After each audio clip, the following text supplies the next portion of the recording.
Nowadays, everybody is targeted.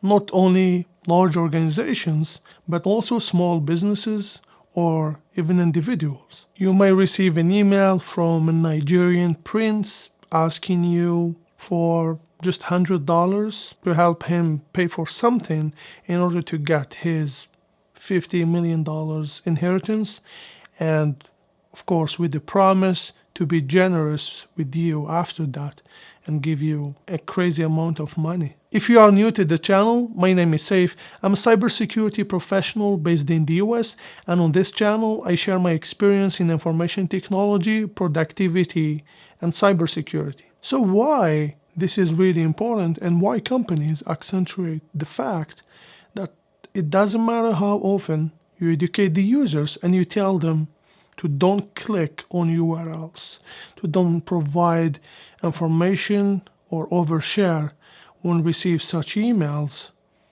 It's because we are humans. Employees won't follow the directive 100%, so it's really important to remind them all the time. It could be on the Security Education and Awareness Month, like in October, so every year they have to do a mandatory training, or it could be case by case.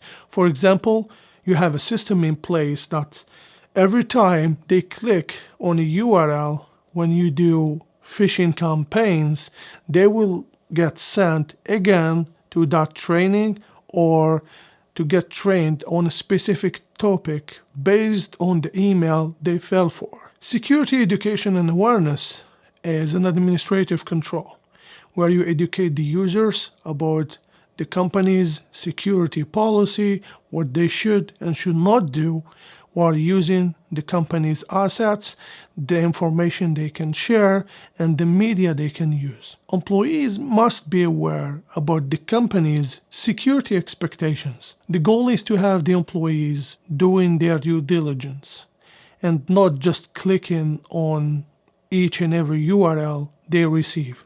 This will also make them more accountable of their actions. Now let's talk about the best practices regardless of the context. If it's within an organizational environment or if it's just protecting your personal information. Let's start with emails. Why? More than 96% of the hacks start with emails. Why? Because it's easier. You send an email, they click on it or download the attachment, and they get compromised. Companies keep track of the click rate, and they can tell you that usually it's around 30%. That's a lot of work for the security team. Of course, there are a lot of email security solutions out there that will keep your users protected, but also help you leverage automation to do the filtering and treating those clicks and identify the malicious ones from the legit ones. Be suspicious of any email you receive.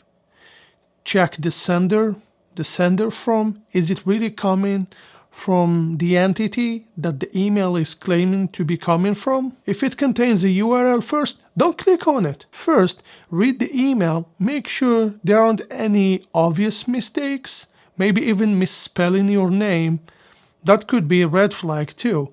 So make sure it makes sense, and then inspect the URL. See if it's sending you to the site it's claiming to be sending you to. But also, you can go directly to that website instead of clicking. Around 75% of the malicious content added to emails these days are URLs. So that's why you should be really conscious. And it's easy to just click on the URLs. So just stay aware and focused when you deal with this kind of emails. If you know the person sending the email, you can call them and make sure it's coming from them. Sorry, I spent a lot of time talking about emails. It's one of the most used attack vectors.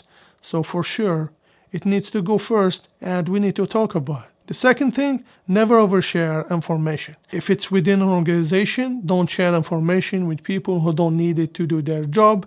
Remember the need to know principle, or sharing the information with third parties who are not supposed to get access to that piece of information. Same thing for your personal information. Don't overshare information with strangers or on social media. That can be used to conduct social engineering and target you with really crafted emails that will trick you into providing personal information or even providing information about your organization. Why? Because most of the time, your work account is more protected than your personal account. So it's easier to hack your Gmail than hack your professional email. Number 3, a lot of people hate this, but please don't use your pet name as a password. It's easy. Some people find it cute, or maybe because just you love your cat or dog doesn't mean that you should use their names as a password. Don't use Manchester United 2022 just because Cristiano Ronaldo just joined the team and you are expecting them to be the champions for this year. It's okay to get excited, but don't use it as a password. Make sure you use long passwords, 26 to 40 characters at least, just to make them hard to crack. I know you will tell me, how can I remember unique passwords for each account, 26 to 40 characters? Yeah, maybe you can if you have a good memory, but for most of the people, that's not possible. So, the solution is to have a password manager. A password manager will help you have unique, secure passwords for each account. You can even have unique emails for each account. To avoid using the same email and password you use for gaming when you log in to your bank account, you can still go to haveibeenpwned.com and check if your account has been compromised. Most of the companies send out emails to the impacted users asking them to reset their passwords and enable multi-factor authentication. I will put a lot of useful links below in the description. This way you will have an idea about the password managers you can use or any useful sites that will help you stay safe online. Hey, don't forget to let me know in the comments if you like this kind of format or you like more of screen sharing or demonstrations rather than head talking videos. I know we will get there. It's based on the topics. Sometimes it's just something that we cannot demonstrate. It's just definitions or explaining the process, procedures, or just a concept in information security. So we talk about emails, don't click on URLs. We talk about passwords. We talk about not oversharing information. Now let's continue.